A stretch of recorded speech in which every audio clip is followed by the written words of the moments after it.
दोस्तों इस वीडियो में हम इसरो के ऑफिशियल क्वेश्चन पेपर को सॉल्व करेंगे जो लिया गया है HSFC द्वारा यानी ह्यूमन स्पेस फ्लाइट सेंटर द्वारा।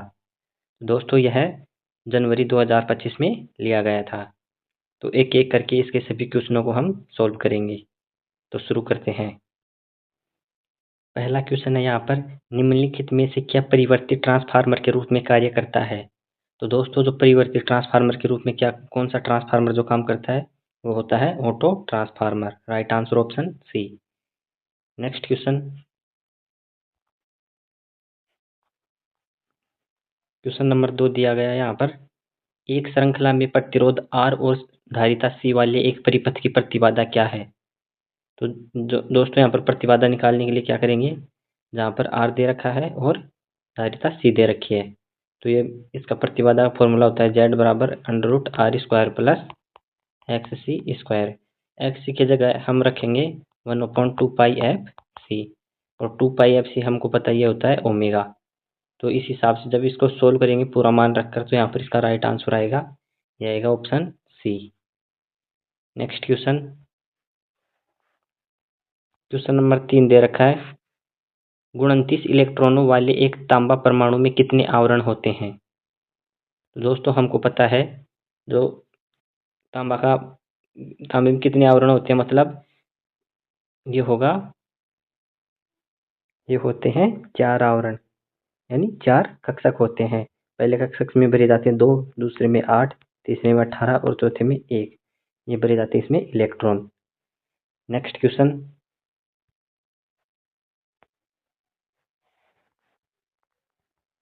चार नंबर क्वेश्चन है यहाँ पर। दोस्तों 4 नंबर क्वेश्चन दे रखा है कि सोल्डरिंग गन का हीटिंग एलिमेंट किससे बना होता है। तो दोस्तों हमको पता है ये बना होता है नाइक्रोम का। नेक्स्ट क्वेश्चन, 5 नंबर क्वेश्चन दे रखा है, बीजेटी में निम्नलिखित में से अल्फा और बीटा में के बीच कौन सा सही संबंध निर्धारित करता है। अल्फा और बीटा के बीच, तो दोस्तों यहाँ पर बीटा बराबर क्या होता है, बीटा बराबर होता है अल्फा अपॉन 1 माइनस अल्फा। तो इसका राइट आंसर यहाँ पर होगा, ये होगा right answer option A. Next question, 6 number question दे रखा है, चित्र में दिखाए अनुसार एक श्रृंखला RC परिपथ में 10 ओम का प्रतिरोध और 0.1 फेरेड की धारिता है। t बराबर 0 पर परिपथ में 20 वोल्ट का स्थिर वोल्टेज लगाया जाता है तो t बराबर 0 पर परिपथ में धारा क्या है। तो दोस्तों यहाँ पर करंट निकालने के लिए क्या करेंगे हम, I बराबर होता है V/R।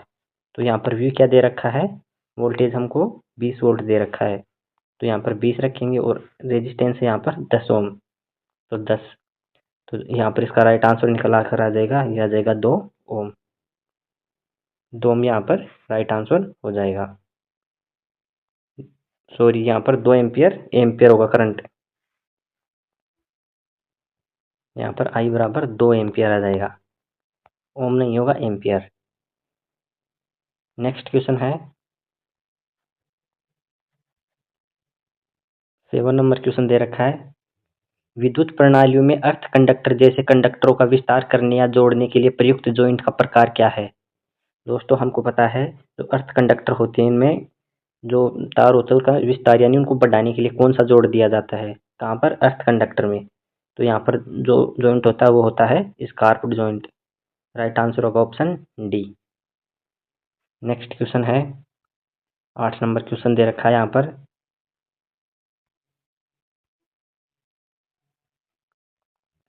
In A AC circuit the ratio kilowatt प्रति किलोवोल्ट एम्पियर इज कॉल्ड। मतलब किलोवाट यहाँ पर है वास्तविक शक्ति और किलोवोल्ट एम्पियर है आभासी शक्ति। तो इसका अनुपात होता है, ये क्या कहलाता है हमेशा, ये कहलाता है पावर फैक्टर। वास्तविक शक्ति तथा आभासी शक्ति के अनुपात को हम पावर फैक्टर बोलते हैं। तो यहाँ पर राइट आंसर होगा option B. Next question, question number 9 दे रखा है, क्वेश्चन नंबर 9 दे रखा है दोस्तों यहाँ पर, एक दिन में 8 घंटे उपयोग की जाने वाली प्रत्येक 200 वाट की 10 लैंपों की वार्षिक ऊर्जा खपत कितनी होगी।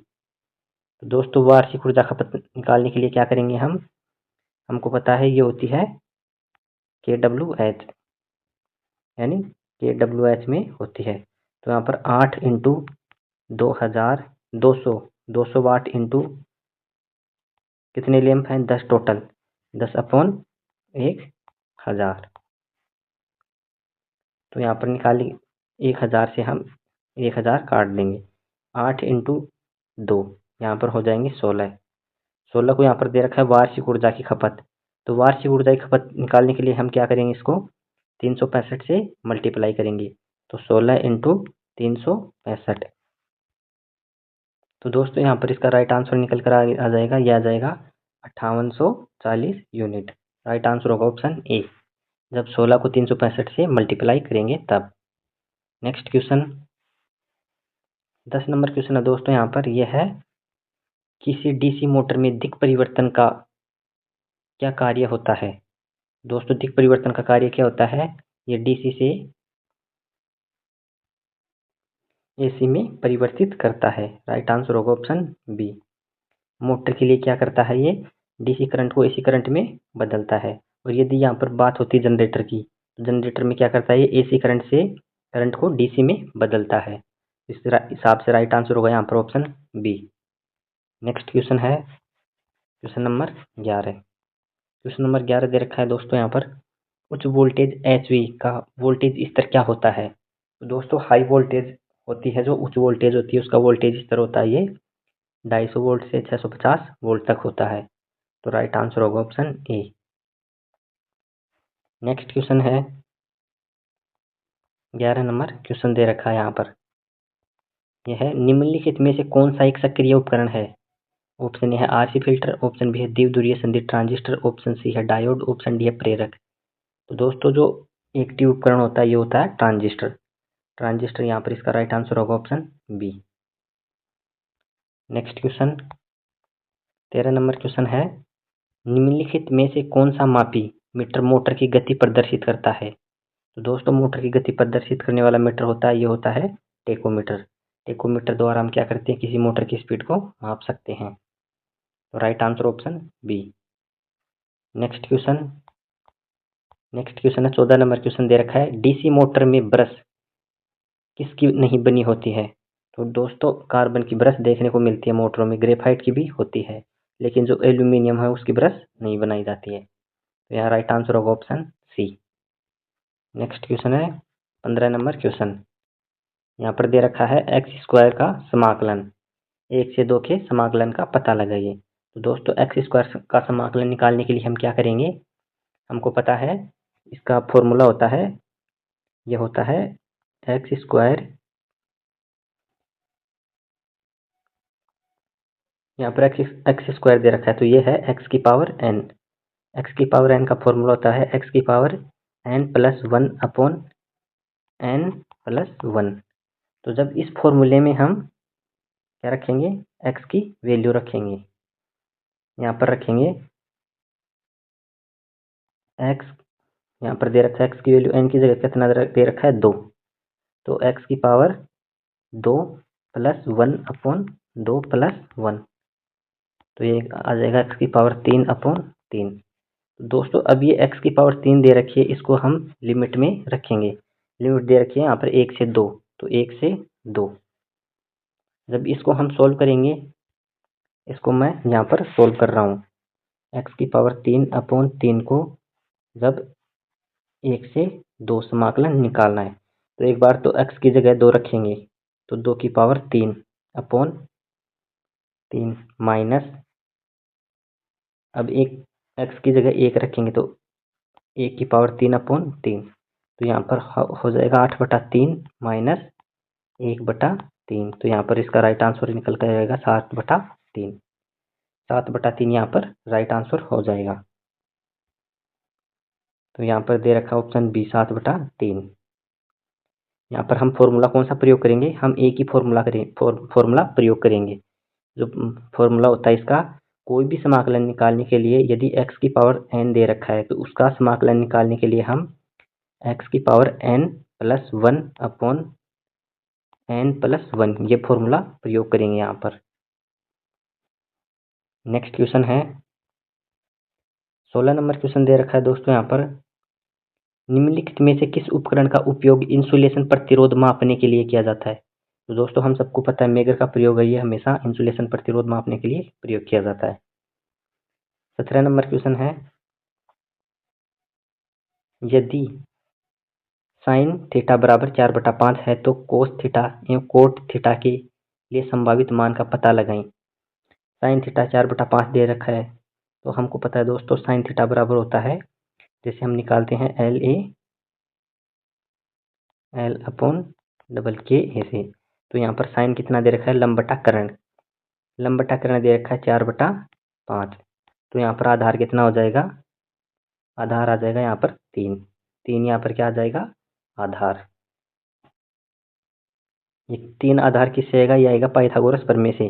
पाइथागोरस यदि हम कर्ण का वर्ग बराबर आधार का वर्ग, यहाँ पर जैसे में कर्ण का वर्ग बराबर आधार का वर्ग प्लस लंब का वर्ग, यदि इस फॉर्मूले से निकालेंगे तो 3 यहाँ पर क्या आ जाएगा, आधार आ जाएगा। तो हमको पता है कोस थीटा क्या होता है, यहाँ पर दे रखा है साइन थीटा की वैल्यू L/K होती है। तो कोस थीटा की वैल्यू कितनी होगी, ये होगी आधार बटे कर्ण। तो आधार कितना यहाँ पर 3 है और कर्ण कितना है, ये पहले से दे रखा है 5। तो 3/5 क्या हो जाएगा, ये कोस थीटा की वैल्यू। अब हमको दे रखा है कोट थीटा, तो कोट थीटा क्या होगा, ये टेन थीटा का उल्टा होता है।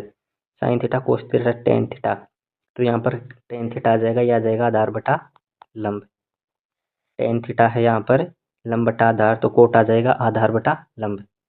तो जब यहाँ से आधार बटा लंब निकालेंगे तो आधार कितना है, आधार है 3 और लंब कितना है यहाँ पर है 4, तो इसकी वैल्यू आ जाएगी 3/4। तो इस हिसाब से यहाँ पर राइट आंसर हो जाएगा, ये हो जाएगा option E. Option A is right answer. अब ये क्वेश्चन नंबर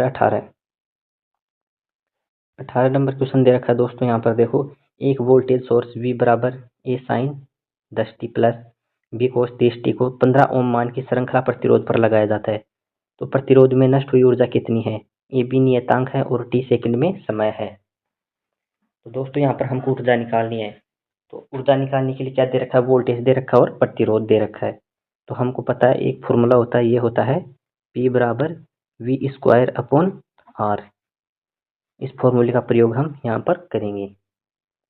तो दोस्तों वोल्टेज हमको R पता है 15 ओम है, लेकिन हमको यहाँ पर निकालना है V निकालने के लिए हम क्या करेंगे, सबसे पहले V के अलग अलग मान दे रखे हैं। यहाँ पर मैक्सिमम वैल्यू A है और दूसरा है B। तो हमको V निकालने के लिए क्या करेंगे, हम V बराबर होता है, हमको पता है √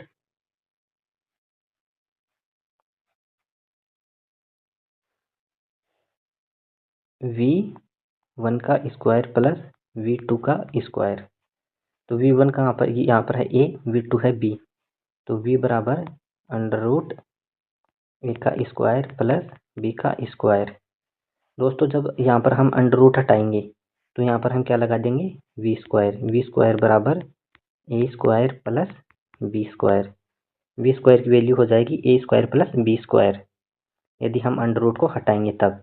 तो दोस्तों अब ये V² की जगह ये V² का मान हम कहाँ पर रखेंगे, यहाँ पर P बराबर U² वाले फॉर्मूले में रख देंगे। तो P बराबर हो जाएगा A² प्लस B²/R। तो इस हिसाब से यहाँ पर इसका राइट आंसर निकल कर आ रहा है, आ रहा है option A. Option A is right answer.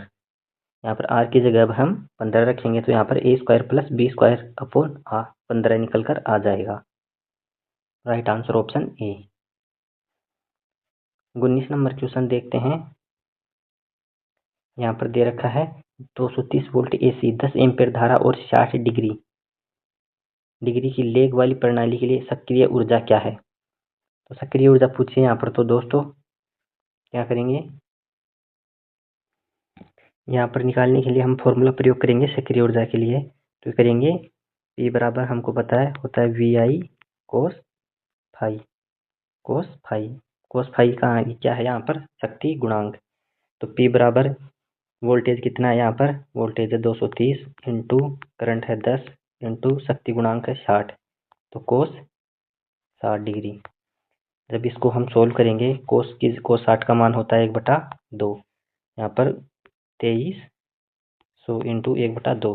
तो यहाँ पर ये राइट आंसर होगा option A 1150 watt. Next question 20 number question है दोस्तों, ऋणात्मक ताप गुणांक प्रतिरोधक में निम्नलिखित में से कौन सा कथन सही है। तो दोस्तों ऋणात्मक ताप गुणांक के लिए क्या होता है, जब तापमान बढ़ता है तो प्रतिरोध कम होता जाता है। ये नेगेटिव टेम्परेचर कोफिशिएंट का गुण होता है। तो यहाँ पर दे रखा है तापमान, ऋणात्मक तापमान गुणांक, तो इसका राइट आंसर होगा यहाँ पर ऑप्शन बी, तापमान बढ़ने से प्रतिरोध में कमी होती है कि जैसे जैसे टेम्परेचर बढ़ेगा वैसे वैसे प्रतिरोध कम होगा। तो right answer option B. Next question 21 number question दे रखा है। 21 नंबर क्वेश्चन है, घरेलू वायरिंग के लिए तांबे के चालक का सबसे कम अनुप्रस्थ काट क्षेत्रफल क्या होना चाहिए। तो दोस्तों घरेलू वायरिंग के लिए तांबे के चालक के लिए सबसे कम होना चाहिए 1.25 वर्ग mm, 1.25 वर्ग mm स्क्वायर। तो ये सबसे कम अनुप्रस्थ काट का तार है जो घरों में प्रयोग किया जाता है। नेक्स्ट क्वेश्चन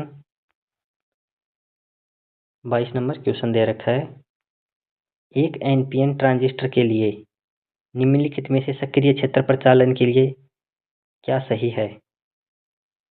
तो दोस्तों इसका राइट आंसर होगा यहाँ पर उत्सर्जक आधार संधि अग्र बायस होती है और आधार कलेक्टर संधि व्युत्क्रम बायस होती है। मतलब सक्रिय क्षेत्र में ट्रांजिस्टर को चलाने के लिए, मतलब एक्टिव रीजन में, वहाँ पर एम्पलीफायर के रूप में कार्य कराने के लिए क्या करते हैं, उत्सर्जक आधार संधि अग्र बायस होनी चाहिए और आधार कलेक्टर संधि व्युत्क्रम बायस होनी चाहिए, तब यह है हमारे सक्रिय क्षेत्र में प्रचालन करता है। तो यहाँ पर राइट आंसर होगा ऑप्शन बी। नेक्स्ट क्वेश्चन है दोस्तों यहाँ पर 23 नंबर क्वेश्चन दे रखा है। 23 नंबर क्वेश्चन है यहाँ पर, एक ब्रिज रेक्टिफायर के लिए वीएस पीक के संदर्भ में डीसी आउटपुट वोल्टेज क्या होता है। दोस्तों ब्रिज रेक्टिफायर के लिए पीक के संदर्भ में डीसी आउटपुट वोल्टेज पूछा है। तो हमको पता है कि जो रेक्टिफायर होता है उसकी आउटपुट वोल्टेज हमेशा एवरेज वैल्यू के बराबर होती है, यानी जो एसी का औसत मान है और डीसी का आउटपुट है वो बराबर मान के होते हैं। तो यहाँ पर दे रखा है वीएस यानी पीक, डीसी आउटपुट वोल्टेज क्या होनी चाहिए। तो हम क्या करेंगे, जो औसत मान पता है हमको एसी का वो होता है 0.636 इंटू वी एम। तो ये या आंसर इसका क्या हो जाएगा, ये डीसी आउटपुट का हो जाएगा। तो यहाँ पर इस हिसाब से राइट आंसर होगा option D. Next question 23 number question है, 24 नंबर क्वेश्चन है, निम्नलिखित में से ऑपरेशनल एम्पलीफायर की आदर्श विशेषता क्या है। तो दोस्तों OPAMP का मतलब होता है ऑपरेशनल एम्पलीफायर। तो आदर्श विशेषता क्या होती है, तो आदर्श विशेषता क्या होती है, ये होती है इसकी, ऑप्शन ए है वोल्टेज लब्धि शून्य होती है, ऑप्शन बी है आउटपुट प्रतिरोध अनंत होता है, ऑप्शन सी है बैंड विस्तार अनंत होता है, ऑप्शन डी है साझा मोड अस्वीकरण अनुपात शून्य होता है। तो दोस्तों जो ऑपरेशन एम्पलीफायर होता है उसकी विशेषता या इनमें से यह है कि ये बैंड विस्तार अनंत होता है। इसका बैंड विस्तार क्या होता है, अनंत होता है। Right answer option C. Next question 25 number question है यहाँ पर, ट्रांसफार्मर अधिकतम क्षमता प्रदान करेगा जब। तो दोस्तों ट्रांसफार्मर की अधिकतम दक्षता के लिए शर्त होती है, वो होती है जो उसकी कॉपर लॉस है वो आयरन लॉस के बराबर होनी चाहिए। मतलब जो जितनी कॉपर लॉस है उतनी आयरन लॉस होगी, तब उसकी दक्षता मैक्सिमम होगी, मतलब मैक्सिमम इफिशियंसी के साथ वो काम करेगा। तो इसका राइट आंसर होगा यहाँ पर ये है ऑप्शन सी, कॉपर हास आयरन हास के बराबर होता है, यानी लोहा हानि कॉपर हानि के बराबर होनी चाहिए। नेक्स्ट क्वेश्चन 26 नंबर क्वेश्चन, निम्नलिखित में से किसकी सबसे अधिक प्रतिरोधकता होती है। ऑप्शन ए है गैल्वेनाइज्ड लोहा, चांदी, लेड, तांबा। तो दोस्तों जो लेड होता है उसकी प्रतिरोधकता सबसे अधिक होती है। नेक्स्ट क्वेश्चन 27 नंबर क्वेश्चन, ये दे रखा है प्राथमिक चिकित्सा में एबीसी का अभिप्राय होता है। तो दोस्तों एबीसी होता है, ये होता है एयरवे ब्रीदिंग सर्कुलेशन। यहाँ पर दे रखा है एयरवे ब्रीदिंग सर्कुलेशन, तो बी इज राइट आंसर होगा। नेक्स्ट क्वेश्चन 28 नंबर क्वेश्चन, एक परिपथ में प्रतिरोध, प्रेरक और धारिता को एक श्रृंखला में जोड़ा जाता है। अनुनाद में निम्नलिखित में से कौन सा कथन सत्य है? तो दोस्तों जब अनुनादी स्थिति होगी, इनमें से कौन सा कथन सत्य है? ऑप्शन ए, परिपथ पूर्णतः प्रेरण भार होगा। नहीं दोस्तों, ये गलत है। परिपथ पूर्णतः प्रतिरोधी भार होगा। हाँ दोस्तों, ये सही है। जब परिपथ अनुनाद स्थिति में होता है तो परिपथ पूरा प्रतिरोधी होता है। Right answer option B. Option B right answer होगा यहाँ पर, क्योंकि एक्सएल यानी इंडक्टिव रिएक्टेंस कैपेसिटिव रिएक्टेंस के बराबर हो जाता है। नेक्स्ट क्वेश्चन है,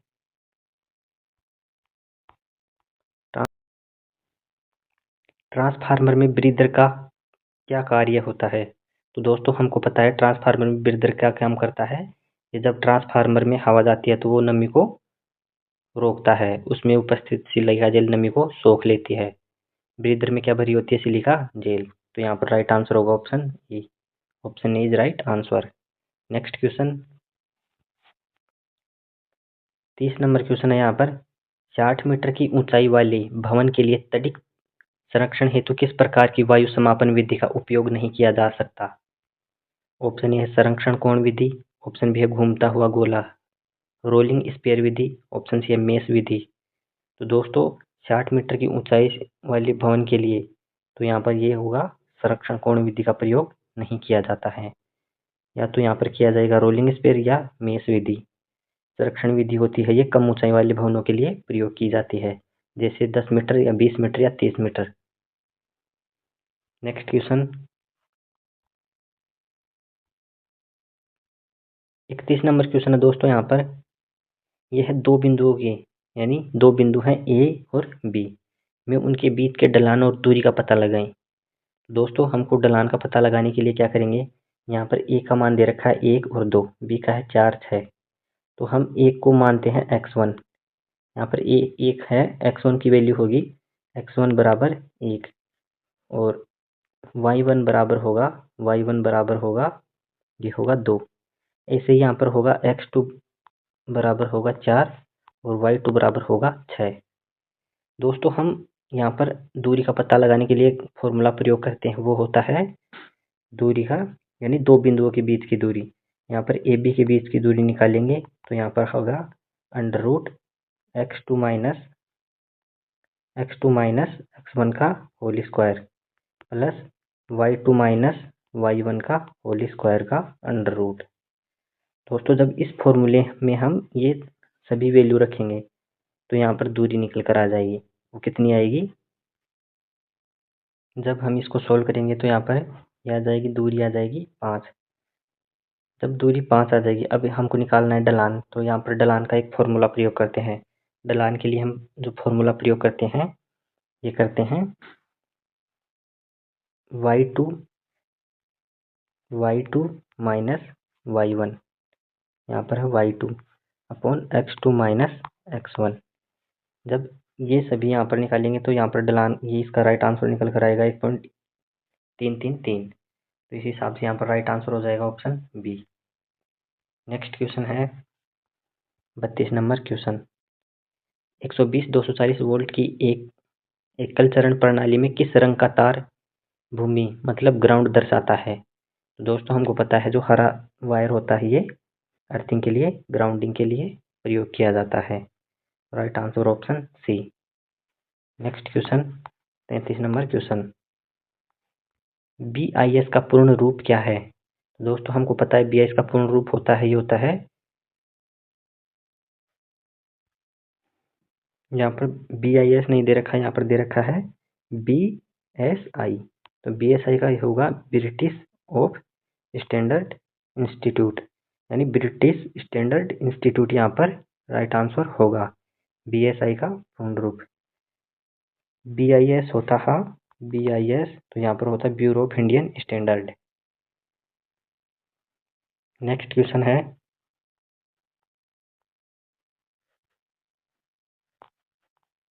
34 नंबर क्वेश्चन। 34 नंबर क्वेश्चन दे रखा है यहाँ पर, खालिस्तान का उपयोग करते हुए पवन ऊर्जा प्राप्त की जाती है। ऑप्शन ए है इलेक्ट्रॉन जनरेटर, ऑप्शन बी है टरबाइन जनरेटर, ऑप्शन सी है वाष्प जनरेटर, ऑप्शन डी है भाप जनरेटर। दोस्तों हम टरबाइन जनरेटर का प्रयोग करके पवन ऊर्जा से हम बिजली प्राप्त करते हैं। Next question 35 number question, 3 phase shell type transformer में निम्नलिखित में से किस प्रकार की वाइंडिंग का इस्तेमाल किया जाता है।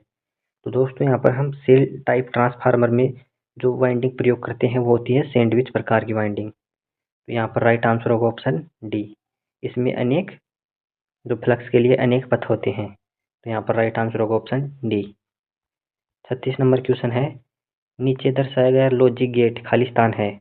दोस्तों ये चित्र दर्शाया गया यहाँ पर किस लॉजिक गेट का है। तो हमको पता है ये जब यहाँ पर बबल दे रखा है तो ये होगा नोर गेट। नोर गेट मिलकर बना होता है नोट प्लस और गेट से। लेकिन दोस्तों यहाँ पर एक जैसे ये मार्का कर रखा है यहाँ पर, ये दोस्तों ये हो जाएगा एक्सक्लूसिव को दर्शाता है। तो ये हो जाएगा exclusive NOR gate, NOT gate plus और गेट, और फिर बाद में निकल कर आएगा ये एक्सक्लूसिव नोर गेट। तो यहाँ पर राइट आंसर होगा option B. Next question 37 number question, voltmeter में मापित रीडिंग क्या है। दोस्तों यहाँ पर 4 वोल्ट दे रखा है, 10 वोल्ट दे रखा है, लेकिन यहाँ पर क्या कर रखा है, दोनों सेलों को उल्टा जोड़ रखा है। यहाँ पर 4 वोल्ट प्लस में जुड़ा हुआ है और 10 वोल्ट माइनस में जुड़ा हुआ है। तो जब 10 में से हम 4 को घटाएंगे तो यहाँ पर आएगा 6, लेकिन यहाँ पर सिरों को उल्टा लगा रखा है। तो मतलब जो पॉजिटिव है वो नेगेटिव हो जाएगा और जो नेगेटिव है वो पॉजिटिव हो जाएगा। तो जो वैल्यू आएगी ये नेगेटिव की निकल कर आएगी। क्यों, यहाँ पर नेगेटिव मान 10 वोल्ट जो कितने वोल्ट से ज़्यादा है, 4 वोल्ट से। तो जो वैल्यू निकल कर आएगी मल्टीमीटर में वो नेगेटिव में आएगी। तो यहाँ पर माइनस है, राइट आंसर होगा। नेक्स्ट क्वेश्चन है 38 नंबर क्वेश्चन, एसी जनरेटरों में प्रयुक्त विद्युत चुंबकत्व प्रेरण का क्या सिद्धांत होता है। ऑप्शन ए है गतिक रूप से प्रेरित ईएमएफ, ऑप्शन बी है स्वप्रेरित ईएमएफ, ऑप्शन सी है पारस्परिक रूप से प्रेरित ईएमएफ। तो दोस्तों जो जनरेटर में होता है ये गतिशील रूप से प्रेरित ईएमएफ होता है, जो जनरेटर के घूमने पर उत्पन्न होता है। नेक्स्ट क्वेश्चन है, यहाँ पर दे रखा है नीचे दिया गया संकेत क्या दर्शाता है।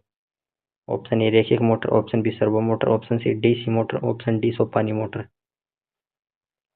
तो दोस्तों ये संकेत दर्शाता है, ये रैखिक मोटर को दर्शाता है। Right answer option A. Next question, संदेश मैसेज 111 के लिए सम और विषम समता बिट क्या है। तो दोस्तों 111 के लिए ये सम है, ये है 1, और जो विषम समता बिट है ये है 0। तो यहाँ पर राइट आंसर होगा, ये होगा ऑप्शन बी 1 और 0। 41 नंबर क्वेश्चन है यहाँ पर, एक सभागार में निम्नलिखित स्थापनाएं की जानी है। प्रत्येक 500 वाट के 8 3 पिन सॉकेट, प्रत्येक 40 वाट के लिए 10 ट्यूबलाइट, प्रत्येक 80 वाट के लिए 10 छत के पंखे, और 1.5 वर्ग मीटर के कितने तांबे के चालक परिपथ आवश्यक होंगे। तो दोस्तों सबसे पहले हम यहाँ पर निकालेंगे टोटल वाट क्षमता कितनी है। तो 500 इंटू 8 ये हो जाएगा 4000।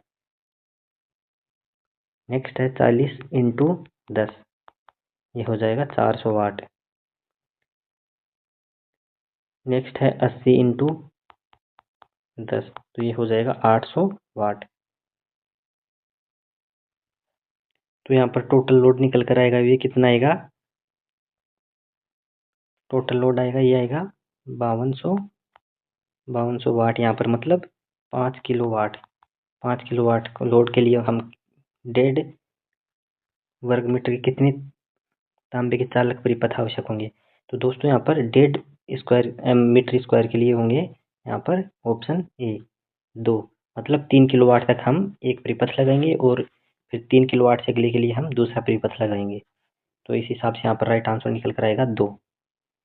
नेक्स्ट क्वेश्चन 42 नंबर क्वेश्चन, यदि 3 ओम के प्रतिरोधों को समांतर में रखकर दो 1 ओम के प्रतिरोध दोनों को श्रृंखला में जोड़ा जाता है तो परिणामी प्रतिरोध क्या होगा? दोस्तों यहाँ पर दे रखा है कि 3 ओम के प्रतिरोधों को समांतर में रखकर, यानी 3 ओम के 3 प्रतिरोधों को समांतर में जोड़ा जाता है। तो यहाँ पर 3 प्रतिरोधों को समांतर में जोड़ेंगे, 1 2 3, प्रत्येक की वैल्यू कितनी है? 3। तो यहाँ पर इसका टोटल रेजिस्टेंस निकलेगा, ये निकलेगा 1 ओम। समांतर में रखकर 1 ओम के प्रतिरोधों, 2 प्रतिरोध 1 ओम के हैं, यहाँ पर 1 ओम के 2 प्रतिरोध हैं। तो 1 ओम ये हो गया, 1 ओम ये हो गया और 1 ओम ये श्रृंखला में जोड़ा जाता है। तो जब 1 ओम के तीनों को हम श्रृंखला में जोड़ेंगे तो यहाँ पर निकल कर आएगा, जो टोटल रेजिस्टेंस आएगा ये 3 ओम निकल कर आ जाएगा। Right answer of option C. Next question 43 number question है दोस्तों। यहाँ पर गर्म तार एमीटर के लिए निम्नलिखित में से क्या सही है? दोस्तों यहाँ पर दे रखा है गर्म तार एमीटर। ऑप्शन ए है हीटिंग या धारा के तापीय प्रभाव का इस्तेमाल करते हैं। दोस्तों सही है ये बात। ऑप्शन बी है धारा समतल प्लेटिनम इरिडियम तार के माध्यम से गुजरती है। ये भी सही है। धारा के आरएमएस मान को बताता है। ये भी सही है। जो सभी मीटर होते हैं धारा के आरएमएस मान को ही बताते हैं। यहाँ पर प्लेटिनम इरिडियम तार का प्रयोग एमीटर में किया जाता है। ये गर्म तार एमीटर ये हीटिंग के प्रभाव पर काम करता है। तो इस हिसाब से यहाँ पर राइट आंसर होगा ऑप्शन डी, जो प्रयुक्त सभी सही है। 44 नंबर क्वेश्चन है यहाँ पर सड़क के चौराहों पर भू सतह से केबल के ऊपर तक न्यूनतम गहराई क्या होती है? दोस्तों यहाँ पर सड़क के चौराहों पर भू सतह से यानी भूमि से केबल को कितनी गहराई तक रखा जाता है? तो दोस्तों ये यदि सड़क की बात हो या चौराहों की बात हो तो यहाँ पर 1 मीटर रखा जाता है। Right answer option D. 45 number question है यहाँ पर दे रखा है परिपथ की प्रभावी प्रतिरोधकता क्या है? तो दोस्तों यहाँ पर 3 और 6 ओम के 2 प्रतिरोध दे रखे हैं। जब इनका टोटल रेजिस्टेंस निकालेंगे तो यह आएगा, इन दोनों का आएगा, यह आएगा 2। 3 और 6 का इनका भी आएगा 2। जब ये है 16 ओम का, जब इन सभी को जोड़ेंगे तो 16 17 18 19 20, इनका टोटल रेजिस्टेंस आ जाएगा 20 ओम। 20 ओम इनका टोटल आ जाएगा। यहाँ पर दे रखा है 5। जब 20 ओम और 5 ओम समांतर में जुड़ेंगे तब इनका रेजिस्टेंस निकल कर आएगा, ये आएगा 20 और 5 का रेजिस्टेंस निकल कर आएगा, यह आएगा 4 ओम। 4 ओम जब और 25 ओम को हम सीरीज में हो जाएंगे तब इनको जोड़ेंगे तो कितना हो जाएगा, यह आ जाएगा 29 29 ओम। 29 ओम यहाँ पर राइट आंसर हो जाएगा। तो यहाँ पर कितना दे रखा है? Option D is right answer. D यहाँ पर राइट आंसर हो जाएगा। नेक्स्ट क्वेश्चन 46 नंबर क्वेश्चन है दोस्तों। यहाँ पर निम्नलिखित में से कौन सी स्थिति सही है? ऑप्शन ए है इलेक्ट्रॉन प्रोटॉन की तुलना में भारी होते हैं। ऑप्शन बी है प्रोटॉन इलेक्ट्रॉन की तुलना में व्यास में बड़े होते हैं। ऑप्शन सी है परमाणु में प्रोटॉन की संख्या इलेक्ट्रॉन की संख्या के बराबर होती है। हाँ दोस्तों यहाँ पर option C is right answer होगा। ये परमाणु में कोई भी परमाणु होता है उसमें प्रोटॉन की संख्या तथा इलेक्ट्रॉन की संख्या हमेशा बराबर होती है। Right answer option C. Next question है 47 number question. On which principle alternators work? Alternator किसके सिद्धांत पर काम करता है? तो ये करता है दोस्तों फैराडे की विद्युत चुंबकीय प्रेरण के सिद्धांत पर। तो यहाँ पर लेंस का नियम दे रखा है, एम्पेयर का नियम है, ओम का नियम है। तो यहाँ पर राइट आंसर आएगा नॉन ऑफ द अबव, इनमें से कोई नहीं। जो अल्टरनेटर वो काम करता है फैराडे की विद्युत चुंबकीय प्रेरण के सिद्धांत पर। नेक्स्ट क्वेश्चन है 48 नंबर क्वेश्चन। निम्नलिखित में से किस उपकरण में सबसे तेज स्विच करने की गति होती है? ऑप्शन ए है पीआईएन डायोड। ऑप्शन बी है द्विध्रुवीय संधि ट्रांजिस्टर। ऑप्शन सी है क्षेत्र प्रभाव ट्रांजिस्टर। ऑप्शन डी है विद्युत यांत्रिक स्विच। तो दोस्तों सबसे ज्यादा स्विचिंग करने की क्षमता होती है वो होती है पीआईएन यानी पिन डायोड में। पिन डायोड में सबसे अधिक क्षमता होती है स्विच करने की। नेक्स्ट क्वेश्चन है 49 नंबर क्वेश्चन। 49 क्वेश्चन दे रखा है यहाँ पर ग्राउंडिंग कंडक्टर के लिए न्यूनतम आकार की आवश्यकता होती है? तो दोस्तों न्यूनतम आकार कितना होता है ग्राउंडिंग कंडक्टर के लिए? जो होता है ये होता है 8 AWG, American wire gauge. American wire gauge में यहाँ पर दे रखा है, तो ये होता है 8 AWG। नेक्स्ट क्वेश्चन है 50 नंबर क्वेश्चन। निम्नलिखित में से क्या विद्युत ऊर्जा को प्रकाश ऊर्जा में परिवर्तित करता है? दोस्तों विद्युत ऊर्जा को प्रकाश ऊर्जा में परिवर्तित करने के लिए हम जो प्रयोग करते हैं ये होता है प्रकाश उत्सर्जित diode, LED, light emitting diode का प्रयोग हम विद्युत ऊर्जा को प्रकाश ऊर्जा में परिवर्तित करने के लिए करते हैं। नेक्स्ट क्वेश्चन है 51 नंबर क्वेश्चन। 51 नंबर यानी 51 नंबर क्वेश्चन है यहाँ पर 1.5 स्क्वायर mm की वायरिंग पर तांबा चालक भार को खाली स्थान तक सीमित रखा जाता है। दोस्तों 1.5 mm स्क्वायर का वायर है, तो यहाँ पर इसका कितना भार डाल सकते हैं उस पर? तो दोस्तों वहाँ पर हम डाल सकते हैं 800 वाट तक भार। 800 वाट भार हम 1.5 स्क्वायर mm के वायर पर डाल सकते हैं यदि वह तांबा का है। नेक्स्ट क्वेश्चन 52 नंबर क्वेश्चन दे रखा है। प्रतिरोध का मान क्या होगा यदि एक प्रतिरोध पर वर्ण बैंड निम्नांकित क्रम में है? दोस्तों इसको सोल्व करने के लिए हम क्या करेंगे, हम फॉर्मूला जो प्रयोग करते हैं BB Roy great Britain very good vibe, तो वहाँ से हम इसको सोल्व करेंगे। तो यहाँ पर इसका राइट आंसर निकल कर आएगा, ये आएगा 45 450 से 44 550 तक। राइट आंसर आएगा ऑप्शन ए। नेक्स्ट क्वेश्चन है निम्नलिखित में से किस धातु में सबसे अधिक चालकता होती है? तो दोस्तों सबसे अधिक चालक धातु होती है वो होती है चांदी। राइट आंसर ऑप्शन ए। 54 नंबर क्वेश्चन है दोस्तों यहाँ पर विद्युत अपघट्य स्तर बनाए रखने के लिए लेड एसिड बैटरी में कौन सा जल प्रयोग किया जाता है? तो दोस्तों वो जल होता है वो होता है आसुत जल, distil water. Right answer option D. Next question है 55 नंबर क्वेश्चन। 3 फेज वाइंडिंग में संलग्न फेजों के बीच कोण क्या होता है? तो होता है यहाँ पर जो 120 डिग्री फेज अंतर होता है। Right answer option A. Next question है 56 नंबर क्वेश्चन। ट्रांसफार्मर पर शॉर्ट सर्किट परीक्षण करते समय कौन सी साइड शॉर्ट सर्किट होती है? तो दोस्तों शॉर्ट सर्किट परीक्षण में हमेशा लो वोल्टेज साइड LV साइड को हमेशा शॉर्ट सर्किट किया जाता है और जो हाई वोल्टेज पर परीक्षण किया जाता है। तो यहाँ पर राइट आंसर होगा option B, low voltage side. Next question है 57 नंबर क्वेश्चन। हल्की स्टील काटने के लिए 24 mm व्यास की तेज गति वाली स्टील ड्रिल के लिए स्पिंडल गति RPM क्या होगी यदि काटने की गति 30 मीटर प्रति मिनट है?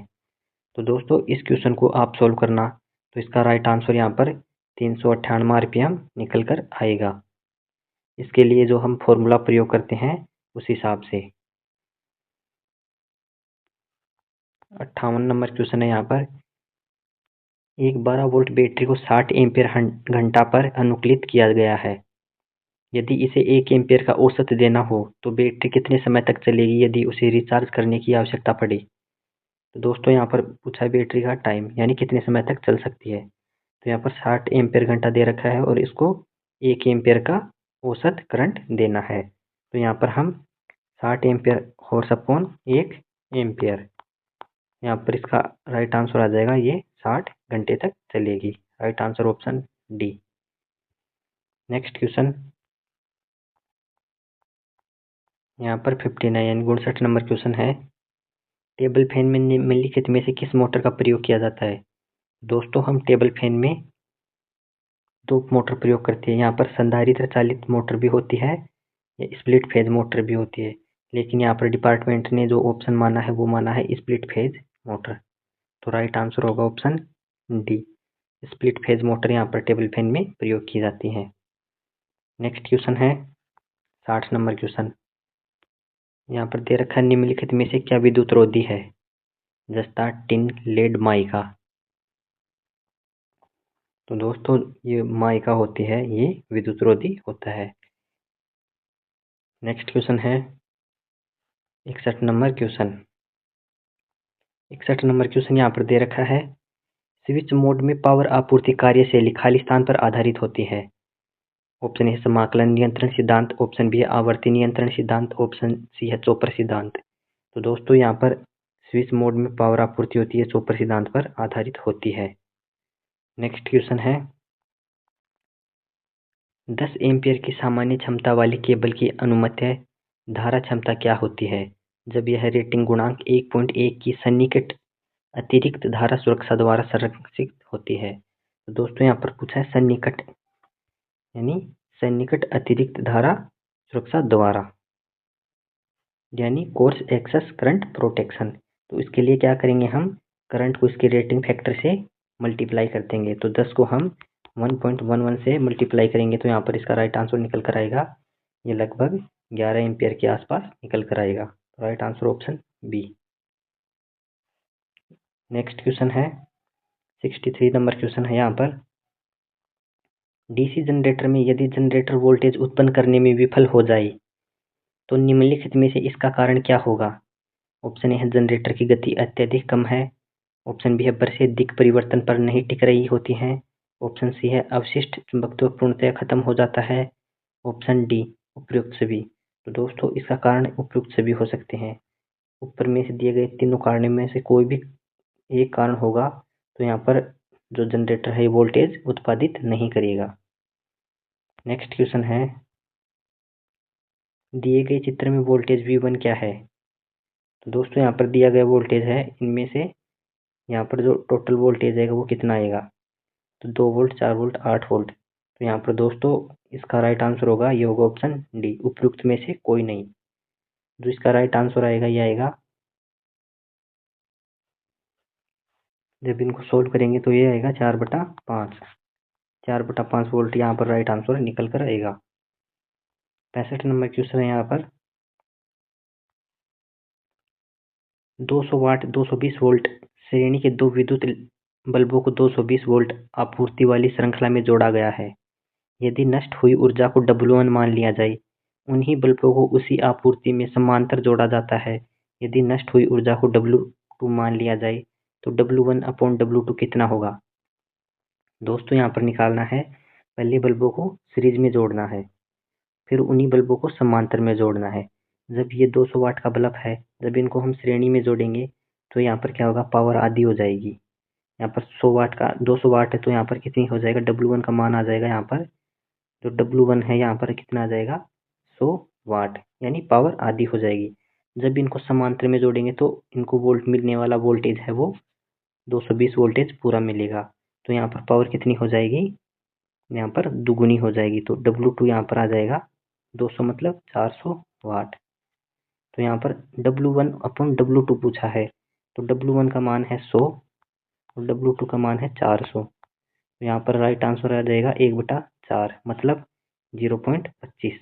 0.25 यहाँ पर राइट आंसर हो जाएगा। नेक्स्ट क्वेश्चन है 66 नंबर क्वेश्चन है दोस्तों यहाँ पर एक आदर्श ट्रांसफार्मर के लिए निम्नलिखित में से क्या सही है। दोस्तों आदर्श ट्रांसफार्मर का गुण होता है वो क्या होता है। आदर्श ट्रांसफार्मर के क्रोड में शून्य चुंबकशीलता होती है, नहीं। लीकेज फ्लक्स अनंत होता है, नहीं। लीकेज फ्लक्स शून्य होता है। ट्रांसफार्मर में 100% क्षमता होती है, हाँ। दोस्तों यहाँ पर राइट आंसर होगा ऑप्शन सी। जो ट्रांसफार्मर में जो क्षमता होती है वो पूर्ण इफिशियंसी के साथ काम करता है, उसकी जो इफिशियंसी होती है वो 100% होती है।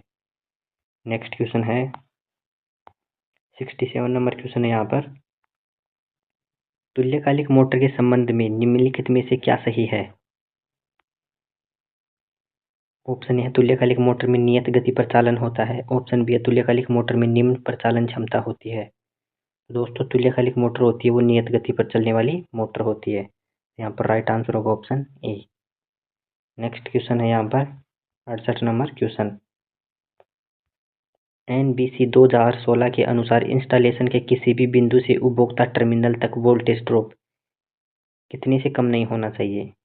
तो दोस्तों यहाँ पर NBC 2016 के अनुसार जो उपभोक्ता टर्मिनल तक वोल्टेज ड्रॉप, तो यहाँ पर इसका राइट आंसर होगा, ये होगा 5%। तो वोल्टेज ड्रॉप है ये 5% से कम नहीं होना चाहिए। नेक्स्ट क्वेश्चन है 69 नंबर क्वेश्चन है यहाँ पर, विद्युत उपकरण में आग अग्नि की किस श्रेणी में आती है? जो विद्युत उपकरण में जो आग लगती है वो कौन सी श्रेणी में लिया जाता है? तो दोस्तों यहाँ पर राइट आंसर होगा, ये होगा ऑप्शन सी। जो श्रेणी सी की होती है उसमें विद्युत उपकरण में लगी आग को लिया जाता है। दोस्तों यहाँ पर ऑप्शन सी डिपार्टमेंट ने माना है, कई जगह पर यह ऑप्शन डी में भी ली जाती है, लेकिन यहाँ पर इसरो ने ऑप्शन सी को राइट माना है। नेक्स्ट क्वेश्चन है यहाँ पर 70 नंबर क्वेश्चन है। 70 नंबर क्वेश्चन है यहाँ पर, परिपथ के माध्यम से प्रवाहित धारा आई क्या होगी जब स्विच एस बंद है? दोस्तों यहाँ पर स्विच एस को बंद कर देंगे तो उसमें प्रवाहित धारा क्या होगी? तो सबसे पहले क्या निकालेंगे हम, यहाँ पर जितना भी रेजिस्टेंस दिया है इनको हम सॉल्व करेंगे। तो यहाँ पर इनको सॉल्व करने पर टोटल रेजिस्टेंस कितना आएगा? यह आएगा, यहाँ पर ये परिपथ दिखाया गया है व्हीटस्टोन ब्रिज के रूप में। तो जब इस हम पूरे परिपथ को सॉल्व करेंगे तो यहाँ पर इसका टोटल प्रतिरोध निकल कर आएगा, यह आएगा 2 ओम। तो यहाँ पर आई बराबर हम V/R से निकालेंगे तो 10/2 बराबर 5 यहाँ पर राइट आंसर निकल कर आ जाएगा। 5 यहाँ पर क्या होगा? राइट आंसर होगा। नेक्स्ट क्वेश्चन है 71 नंबर क्वेश्चन है यहाँ पर, डीसी जनरेटर में आर्मेचर के प्रत्येक घूर्णन के दौरान स्पंदनों की संख्या बढ़ाने का क्या तरीका है? दोस्तों यहाँ पर बताया गया डीसी जनरेटर में आर्मेचर के प्रत्येक घूर्णन के दौरान स्पंदनों की संख्या बढ़ाने का क्या तरीका है? तो ऑप्शन ए है क्षेत्र ध्रुवों की संख्या में वृद्धि, ऑप्शन बी है आर्मेचर में पृथक कुंडलियों की संख्या में वृद्धि, ऑप्शन सी है ए और बी, ऑप्शन डी उपयुक्त में से कोई नहीं। दोस्तों यहाँ पर इसका राइट आंसर होगा, यह होगा ऑप्शन सी। यहाँ पर ए और बी दोनों कथन सही होंगे। क्षेत्र ध्रुवों की संख्या में वृद्धि करके भी कर सकते हैं और आर्मेचर में पृथक कुंडलियों की संख्या बढ़ाकर भी कर सकते हैं। नेक्स्ट क्वेश्चन है, नीचे दर्शाया गया चेतावनी संकेत क्या है? दोस्तों चेतावनी संकेत कौन सा? ऑप्शन ए है उच्च वोल्टेज, ऑप्शन बी है मृत्यु का खतरा, ऑप्शन सी है विद्युत बाढ़। दोस्तों यहाँ पर ये कौन सा चिन्ह दर्शाया गया है? ये दर्शाया गया है मृत्यु का खतरा। यहाँ पर चित्र में दिखाया गया है कि जो आदमी है वो मरा हुआ है। नेक्स्ट क्वेश्चन है 73 नंबर क्वेश्चन, यहाँ पर दिया गया है कैंडेला किसकी यूनिट है? तो दोस्तों हमको पता है जो ज्योति तीव्रता होती है या प्रकाशमान तीव्रता होती है उसका मात्रक होता है candela. Right answer option B. Next question है, सौर सेलों के बारे में निम्नलिखित में से क्या सही है? सौर सेल, ऑप्शन ए है सौर सेल अपनी अवस्थिति के संदर्भ में बहुत संवेदनशील होते हैं, सही है। ऑप्शन बी है उपलब्धता की कमी, ऑप्शन सी है स्थापना लागत अत्यधिक होती है, ऑप्शन डी उपयुक्त सभी। तो दोस्तों सभी जो कथन हैं यहाँ पर सही हैं कि जो सोलर सेल है वो महंगे भी होते हैं, इनकी जो उपलब्धता होती है वो कम होती है और ये बहुत संवेदनशील होते हैं। जो इनके सर्किट होते हैं वो बहुत संवेदनशील सर्किट होते हैं। तो राइट आंसर ऑप्शन डी होगा। नेक्स्ट क्वेश्चन है 75 नंबर क्वेश्चन, यहाँ पर राष्ट्रीय अग्नि सुरक्षा संघ के अनुसार भू प्रतिरोध मान क्या होना चाहिए? दोस्तों राष्ट्रीय अग्नि सुरक्षा संघ के अनुसार ये होना चाहिए 5 ओम से कम। राइट आंसर होगा ऑप्शन सी। कितना होना चाहिए? 5 ओम से कम। नेक्स्ट क्वेश्चन है, ग्राउंड शॉर्ट सर्किट के दोष के स्थान का पता लगाने के लिए किस परीक्षण का प्रयोग किया जाता है? दोस्तों ग्राउंड शॉर्ट सर्किट का पता लगाने के लिए हम कौन सा परीक्षण करते हैं? ऑप्शन ए है प्रत्येक कोर का पृथ्वी तक इंसुलेशन प्रतिरोध, ऑप्शन बी है कोरों के बीच इंसुलेशन प्रतिरोध, ऑप्शन सी है लूप परीक्षण, ऑप्शन डी उपयुक्त में से कोई नहीं। तो दोस्तों यहाँ पर हम करते हैं लूप परीक्षण यानी लूप टेस्ट का प्रयोग किया जाता है। नेक्स्ट क्वेश्चन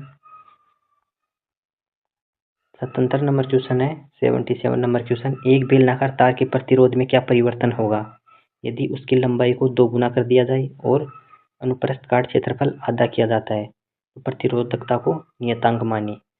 तो प्रतिरोध में क्या परिवर्तन होगा?